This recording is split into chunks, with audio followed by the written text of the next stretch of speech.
ამიტომაც ვიყავით ჩვენ თავიდანვე სკეპტიკურად, თუნდაც აი ალიანსის მიმართ განწყობილი, რომ ხელოვნურად ამის შექმნა არ ხდება, ხო, რომ აი ხელოვნურად ეხლა ჩვენ იმას გადავწყვიტეთ და გავერთიანდით და პროტესტის ნაწილის მხრიდანაც რომ აი ეს არის გამოსავალი და ეხლა მოუფრთხილდეთ და რაღაცა გავაკეთოთ. არ არის ეს ავთენტური, ამას გრძნობს ხო საზოგადოება და თუ ყოველდღიურად მუშაობით არ ხდება, მათ შორის იმ საზოგადოების დარწმუნება, ხო, ვინც თქვა ჩვენ მხარეს არ არის, ხო?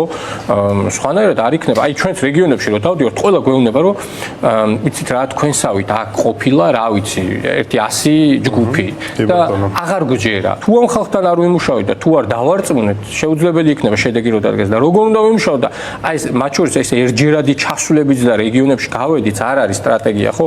აი ხა ქუთაისში მაგალითად რო ვთქვი 18-19-ში მარტო ამ თვეში მივდივართ მესამედ თუ მეოთხედ, ხო? ანუ ეს რუტინაც უნდა იყოს, ხო? ჩვენი სტრატეგია არის ქუთაისში ყავდეს ჩვენი წარმომადგენლები, რომლებიც თავის ხრივ იმუშავებენ, თქვა ქუთაისის ფლანგის გაძლიერებაზე და ისევ საკუთარ საჭიროებებზე უნდა ელაპარაკო, ხო? თავიანთ ადგილობრივ საჭიროებებზე, ადგილობრივ პრობლემებზე, იმიტომ რომ ჩვენ რაღაც არ წარმოვადგენთ რაღაცა ელიტურ ჯგუფს, რომლებმაც ვიცით, თქვა მათ შორის გადაწყვეტილებები ყველა საკითხზე, ხო? ან თუნდაც ყველა ლოკალურ საკითხზე, ხო? პირიქით ამ ხალხს უნდა ვკითხოთ აზრი და იგივე ამ რაღაც დიდ პოლიტიკურ პროცესებშიც, თქვათ, მათი აზრიც უნდა იყოს გათვალისწინებული. სხვანაირად, წარმოუდგენელი იქნება, რომ რაღაცა შეიცვალოს, მაგრამ მეორე ერთსაც ვიტყვი და ამით დავასრულებ, რომ სამწუხაროდ ბევრი რაღაცა ჰორიზონტზე არ ჩანს. ესეც უნდა ვაღიაროთ, ხო და როგორ შეიცვლება კონტექსტი და აი წინასწარ მეტყველება არის ძალიან რთული, ხო? ამიტომ ჩვენ ყოველთვის უნდა ვიყოთ სად ბრძოლისთვის, როგორც ოპტიმისტური, ისე პესიმისტური, თქვათ, სცენარისთვის. სექტემბერში ჩვენ